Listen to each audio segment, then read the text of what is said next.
Now, okay, I'll give you a hint because this is coming up later in my talk. That piece was called Prayer. So beautiful. And it was basically cello representing a prayer from a synagogue. Yeah, similar.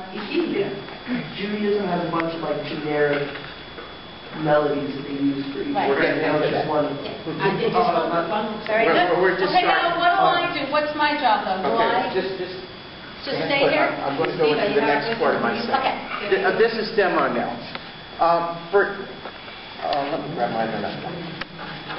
Old Klezmer groups started out, they basically went from town to town, and when they went, they needed a couple things. Number one, these guys weren't real rich, so they had radiola instruments. Anything they could carry with them, if somebody stepped on it, they didn't want to get too upset. So they had the nastiest old violins you could possibly imagine.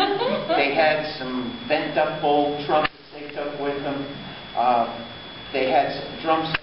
I have some of my grandfather's old stuff in my house. It's really nasty. Oh my gosh. But they had old drums. Anything that was really portable they could take around. So that was your main instruments. A clarinet. You couldn't really have a Klezmer group without a good clarinet player because there's a lot of expressive stuff that came out in the music. We'll get into that in a minute. In the earlier days, before the Industrial Revolution, making fine metal parts was expensive. So, like to go out and get an accordion, that was going to cost you a lot of money. But at the turn of the century, accordions got cheap, so they started popping up.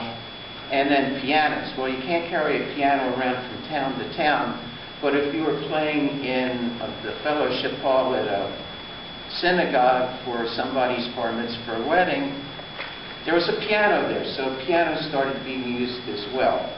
There's a large number of other instruments that are used in klezmer music, especially modern instruments. You'll have saxophones, you'll have electronic pianos and such. But for the most part, the instruments I mentioned in the beginning are the ones that are used. Klezmer is a class or a genre of music that contains a number of musical forms, including a frela, a bulgar, a turkisher, a sher, a horo, and a number of other less known forms. They vary in tempo and rhythmic pattern, and sometimes in the mode itself. There's two distinctive traits of klezmer music. Two primary things. When you hear it, you know it right away. One is the tonal scale and the mode that it makes use of. And this is based on liturgy, stuff you hear in the synagogue, and I'll play that in a second.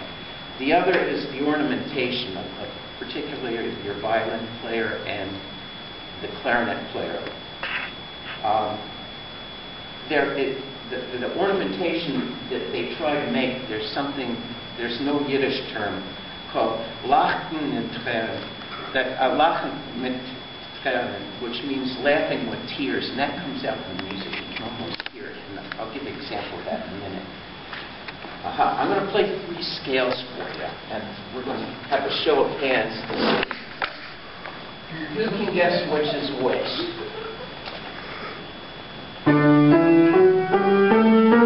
Oops, sorry about that. Sorry again. Is that klezmer music? No. No. How about this one?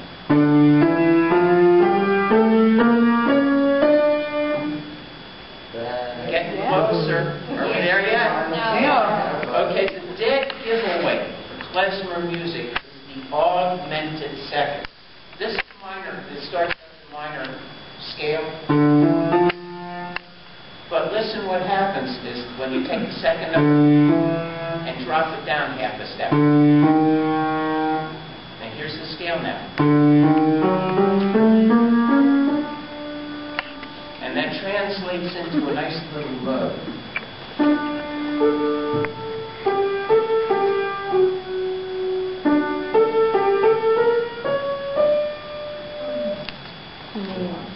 You hear that? It goes right into klezmer music, that same sort of thing.